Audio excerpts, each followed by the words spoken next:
Hey guys, welcome back to another video. आप सभी का स्वागत है आपके अपने सीजी जॉब स्टॉल चैनल पर।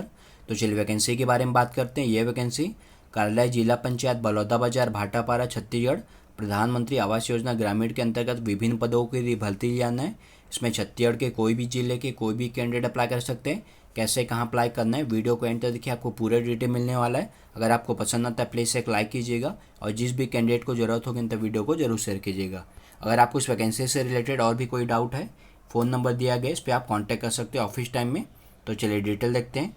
यहाँ पर प्रधानमंत्री आवास योजना ग्रामीण अंतर्गत जिला पंचायत में सहायक प्रोग्रामर, लेखापाल और जनपद स्तर में विकासखंड समन्वयक, तकनीकी सहायक और डाटा एंट्री ऑपरेटर के लिए संविदा भर्तों पर भर्ती लियाना। तो जो भी कैंडिडेट्स में इच्छुक होंगे, पात्र होंगे, वो 14/10/2024 का लास्ट डेट रहेगा। इसके पहले तक आपको आवेदन करना है और इस एड्रेस पे आपको भेजना है। मुख्य कार्यपालन अधिकारी जिला पंचायत बलौदाबाजार, जिला बलौदाबाजार भाटापारा, पिन नंबर के नाम से आपको स्पीड पोस्ट या रजिस्टर्ड डाक के माध्यम से भेजना है। अन्य कोई माध्यम से स्वीकार नहीं किया जाएगा, ध्यान रखिएगा। सुविधा भर्ती रहेगा, 3 साल के लिए रहेगा। वेबसाइट, इस वेबसाइट पे अपडेटेड रहेगा। जो भी आएगा आपको balodabazar.government.in इसी पे आएगा। चलिए और भी डिटेल देखते हैं, इंपॉर्टेंट पॉइंट डिस्कस करेंगे। जैसे मैंने बताई दिया आपको डिटेल। चलिए कितना कितना वैकेंसी इसके बारे में बात करते हैं। सहायक प्रोग्रामर की एक वैकेंसी है, लेखापाल का एक वैकेंसी है। जिला पंचायत स्तर पर रहेगा। उसके बाद जनपद पंचायत स्तर पर विकासखंड समन्वयक में एक वैकेंसी है। तकनीकी सहायक में 3 वैकेंसी है। डाटा एंट्री ऑपरेटर में एक वैकेंसी है। ठीक है, सैलरी भी साइड में दिया गया, देख सकते हैं आप। लिफाफे के ऊपर आवेदित पद का नाम, वर्ग, आवेदक का पता स्पष्ट रूप से लिखना आपको अनिवार्य है। ठीक है, ध्यान रखिएगा। और आवेदन पत्र के साथ संलग्न किए गए समस्त दस्तावेज आपका सेल्फ अटेस्ट स्वयं द्वारा सत्यापित होना चाहिए, अन्यथा आपका आवेदन निरस्त कर दिया जाएगा, ध्यान रखिएगा। चलिए क्वालिफिकेशन देखते हैं। सहायक प्रोग्रामर के लिए रहेगा क्वालिफिकेशन, इसमें बी टेक रखा गया। कंप्यूटर साइंस, इलेक्ट्रॉनिक, आईटी में न्यूनतम 60% के साथ। अगर ये नहीं है तो MSc computer science, IT, MCA में 60% से आपको उत्तीर्ण होना है और कम से कम 3 साल का शासकीय और गैर शासकीय कार्यालय में विभिन्न योजना में काम करने का आपके पास एक्सपीरियंस होना चाहिए। और आपको मेरिट बेस पे सिलेक्शन होगा। हायर सेकेंडरी का 100 अंक का वेटेज देते हुए 20 अंक लिया जाएगा। अनिवार्य शैक्षिक योग्यता का 100 अंक का वेटेज देते हुए 30 अंक रहेगा। शासकीय और शासकीय में एक्सपीरियंस का 100 अंक का वेटेज देते हुए 20 अंक रहेगा। कंप्यूटर प्रायोगिक परीक्षा का 100 अंक का वेटेज देते हुए 20 अंक रहेगा। इंटरव्यू का 100 अंक का वेटेज देते हुए 10 अंक रहेगा।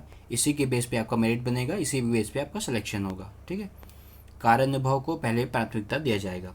विकासखंड समन्वयक के रहेगा क्वालिफिकेशन, बी टेक में 60% रखा गया है।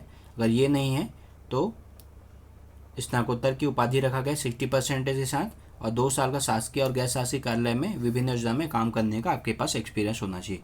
इसी के बेस पे आपका सिलेक्शन होगा। तकनीकी सहायक के रहेगा जिसमें B tech diploma civil engineering में 60% के साथ आपको मांगा गया है डिग्री। उसके बाद ये नहीं है तो बी टेक डिप्लोमा किसी ब्रांच में इंजीनियरिंग में 60% के साथ आपके पास उत्तीर्ण होना चाहिए। अगर फिर भी ये नहीं है तो आपके पास एमएससी गणित भौतिकी न्यूनतम 60% के साथ आपके पास होना चाहिए, वो इसमें अप्लाई कर सकते हैं। ठीक है, ये ना मिलने की स्थिति में आपको मौका दिया जाएगा। लेखापाल के रहेगा 55% से आपको वाणिज्य में ग्रेजुएट होना है और डाटा एंट्री ऑपरेटर प्रोग्रामिंग में 1 वर्षीय डिप्लोमा का सर्टिफिकेट होना चाहिए और डाटा एंट्री 5 की डिप्रेशन प्रति घंटे की गति होनी चाहिए। इसके संबंध में आपसे कौशल परीक्षा लिया जाएगा, इसी के बेस पे आपका सिलेक्शन होगा। डाटा एंट्री ऑपरेटर 10+2 रखा गया है। अगर ये नहीं तो ग्रेजुएट होना है। ठीक है, और डाटा एंट्री ऑपरेटर 1 वर्षीय आपको डिप्लोमा होना चाहिए और हिंदी अंग्रेजी में डाटा एंट्री गति 5 की डिप्रेशन प्रति घंटा की गति होनी चाहिए। इसके संबंध में आपसे कौशल परीक्षा लिया जाएगा। चलिए बाकी डिटेल लिखते हैं। निर्धारित प्रारूप में आपको भेजना है। फॉर्म मिल जाएगा आपको हमारे टेलीग्राम पे, अदरवाइज आप वेबसाइट से भी निकाल सकते हो। बंद लिफाफे में केवल पंजी की डाक स्पीड पोस्ट के माध्यम से भेजना है।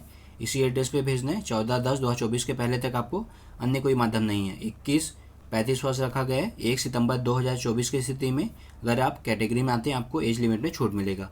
आपका जाति निवासी, आपका जितना भी डॉक्यूमेंट है सभी आपको सेल्फ अटैच करके फॉर्म के साथ अटैच करके भेजना है। सुविधा आधार पर भर्ती रहेगा, ध्यान रखिएगा। मेरिट के बेस पे आपका सिलेक्शन होगा और कौशल परीक्षा के लिए बुलाया जाएगा और कौशल परीक्षा में आपका जो अंक मिलेगा उसी के बेस पे आपका सिलेक्शन होगा। ठीक है, जोड़ के उसी को सर्वोच्च अंक अर्जित करने वाले कैंडिडेट को नियुक्ति दिया जाएगा और 5 ऐसे कैंडिडेट को 1 साल के लिए वेटिंग लिस्ट में रखा जाएगा, ताकि इन फ्यूचर में अगर इनमें से कोई खाली होता तो आपको चांस दिया जा सके। शासकीय और शासकीय में जो कैंडिडेट काम कर रहे हैं आपको एनओसी देना पड़ेगा, कोई भी गलत जानकारी आपको नहीं देना है। लिफाफे के ऊपर आवेदित पद का नाम स्पष्ट रूप से लिखना है, अन्यथा आपका आवेदन निरस्त कर दिया जाएगा, ध्यान रखिएगा। चलिए और भी डिटेल देखते हैं। वेबसाइट है, वेबसाइट पे अपडेट रहिएगा, जो भी अपडेट आएगा आपको इसी को दिखने को मिलेगा, ठीक है। और ये ध्यान रखिएगा, जो व्यक्ति 1 से अधिक पद के लिए आवेदन करना चाहते हैं उन्हें प्रत्येक पद के लिए अलग अलग आवेदन करना पड़ेगा, एक में स्वीकार नहीं किया जाएगा, ध्यान रखिएगा। और आवेदन पत्र के साथ आपको 10 रुपये का टिकट लगा हुआ, स्वयं का पता लिखा हुआ 2 लिफाफा आपको अटैच करना पड़ेगा। एक फॉर्म लिख लीजिएगा, इसमें 10 रुपये का टिकट चिपकाइएगा, इसमें आपको पूरा एड्रेस होना चाहिए विद मोबाइल नंबर के साथ, और फॉर्म के साथ अटैच करके भेज दीजिएगा आपको पूरे एड्रेस के साथ। 2 लिफाफा चाहिए रहेगा। ये फॉर्म हमारे टेलीग्राम पे आपको मिल जाएगा, लिंक रजिस्ट्रेशन में ज्वाइन हो जाएगा टेलीग्राम का, अदरवाइज वेबसाइट से भी निकाल सकते हो। तो चलिए आज के लिए इतना, thank you so much for watching, take care.